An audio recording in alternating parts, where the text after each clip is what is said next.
So let's say you're rolling a fair die 10 times. How many 6s would you expect to get? So we can think about this in terms of the parameter and the statistic. The parameter is the proportion of 6s in the population of rolls, meaning in the long run, if you just kept rolling the dice, it would eventually be 1/6 of your rolls would turn out to be 6s. So if we want to write that as a decimal, we can put 0.167. Whereas the statistic is the proportion of 6s in a sample of 10 rolls. So the statistic actually changes from sample to sample, right? We don't expect every set of 10 to be the same. We expect there to be some variability from one sample to the next. And this kind of variability is called sampling variability. So that's just the idea that one sample to another might look a little bit different just by random chance. So what kind of sampling variability is possible? What values do we expect our statistic to take? That's where the sampling distribution comes in. The sampling distribution of a statistic is the distribution of values taken by the statistic in all possible samples of the same size from the population.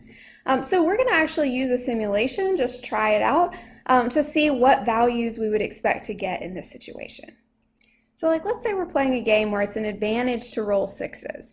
If your friend rolled a die 10 times and got a 6 in 4 of his rolls, so 40% 6s, would you be convinced that your friend is cheating somehow?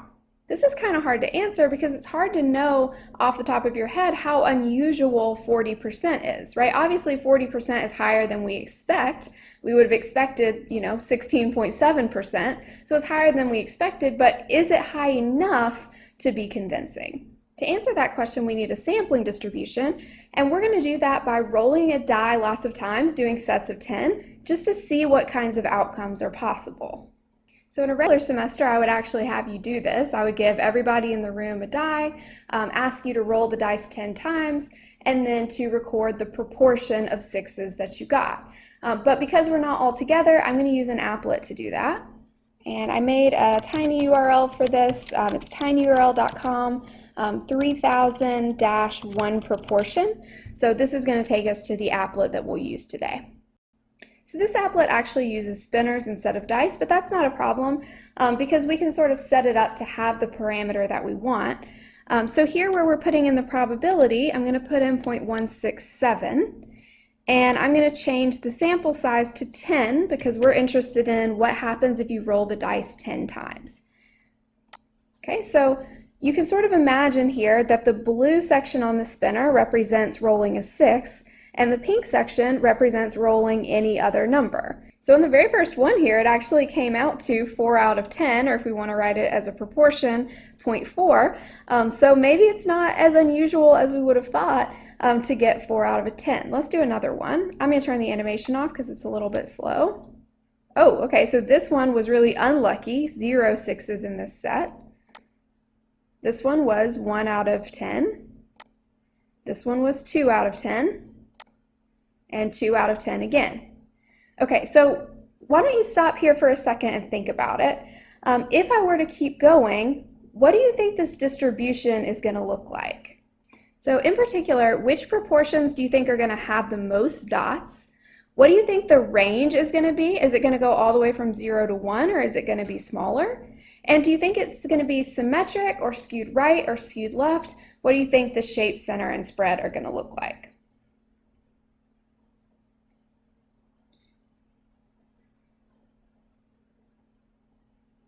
All right, so why don't we go ahead and get up to 100 here. Maybe this is what it would look like in our real class if everybody was rolling their dice.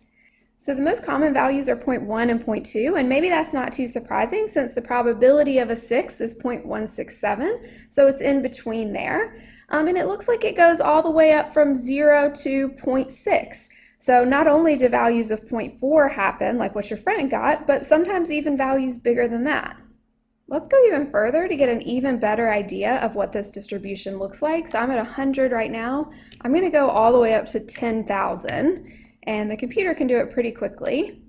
So I'm going to go ahead and sketch this distribution. So the tallest bar here is at 0.1, and then 0.2 is a little shorter than that.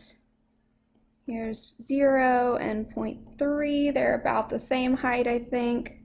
0.4 is shorter. 0.5, and then these are really small here at the end. So at this point we have 10,000 dots, so you can't really see the individual dots anymore, but it's important to remember where this distribution came from. So first of all, it is made of dots, even though you can't see it anymore. And each dot in this distribution is not an individual roll of the dice.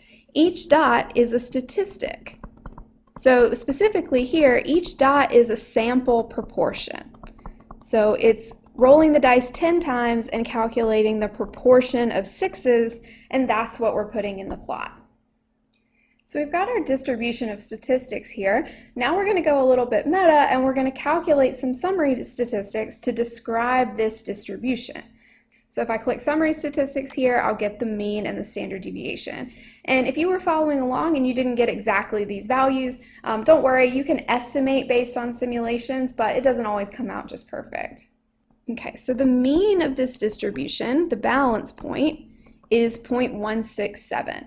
And that turns out nice because that's the true probability of rolling a 6. Right? So basically, sometimes the sample proportion was higher than it should be, sometimes it was lower than it should be, but on average, it was in the right place. So then what about the standard deviation? The standard deviation was 0.118.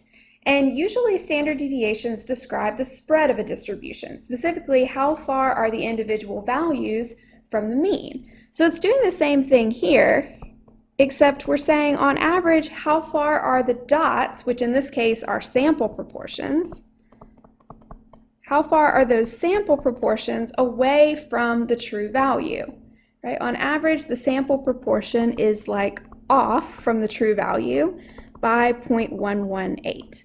So let's say that you didn't know how dice worked and you were trying to estimate it based on a sample of size 10. This is how far off you would be. And this number, the standard deviation of the sampling distribution, or the standard deviation of a statistic, that's also called the standard error.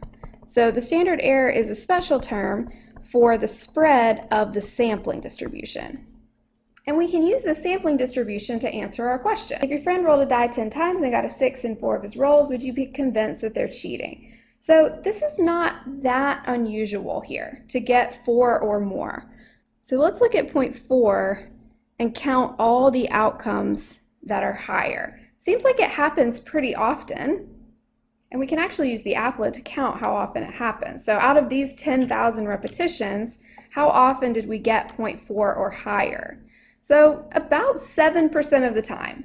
That doesn't seem that unusual, especially if you have a reasonable baseline level of trust for your friend. Something that happens 7% of the time, probably not enough to convince you that they're cheating somehow. So rolling 4 or more sixes, that's what we were calculating there. Rolling 4 or more sixes happens about 7% of the time. So I would say this is likely enough that this is probably not convincing evidence that your friend has cheated somehow. The sampling distribution is affected by the sample size though. So what if you rolled the die 100 times instead of 10 times? So I want you to pause the video again and think if we were to create another sampling distribution graph, but this time based on sets of 100 rolls instead of sets of 10, how do you think the sampling distribution would change? So specifically, would the center change, would the spread change, and would the shape change?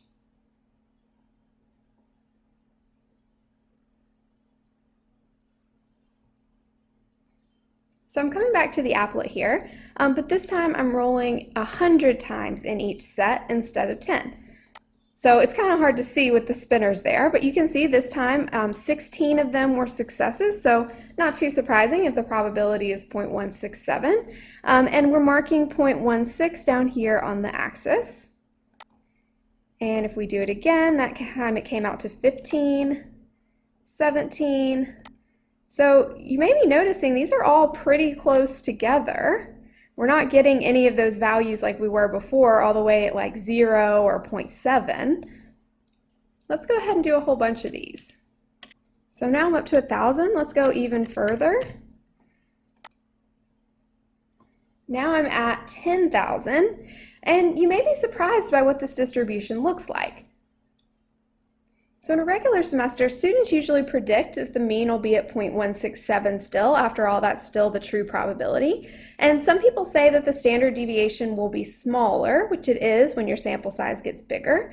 The thing that tends to surprise people is that this distribution has a different shape. Remember, before it was strongly skewed right, and now it has this really nice bell-shaped distribution. So if we were to draw this distribution, it would still be centered at 0.167, but we've got a bunch more lines now, and it's kind of going to make this bell-shaped distribution. It doesn't go all the way down to 0, and it kind of goes up to like 0.3-ish, something like that. I'm sure your drawing is better than mine. So to summarize, our mean of this distribution is still at 0.167. So this is still at the true parameter, which is good. We want our statistics to be right on average, some too high, some too low, but right on average, and that's what we have here.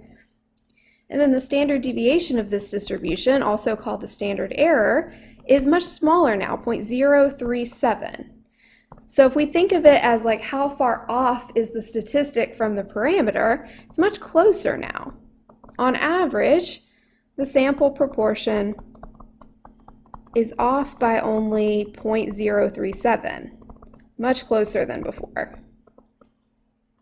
So the way you can think about it is when you have this larger sample, if you're using your statistic as an estimate, your estimates are more precise now. And that kind of makes sense. You just have more information here, so you should be able to estimate the parameter more precisely. So let's come back to our question. If your friend rolled a die 100 times and got a 6 in 40% of his rolls, would you be convinced that they were cheating? So in all 10,000 of our simulations, there were none where there was 40%. Actually, it's not even really close.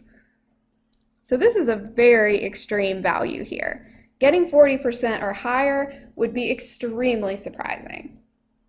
So rolling 40% sixes, the same percentage as before, rolling 40% sixes out of 100 rolls virtually never happens, right? If we tried to calculate the probability, we couldn't even really do it because there weren't any out there even out of 10,000. So our probability, the best estimate we have, is just that it's very close to 0 here. So because this would virtually never happen if the die were actually fair, I would say that this does give us convincing evidence of cheating or something else going on, because it would just basically never happen if the die were actually fair.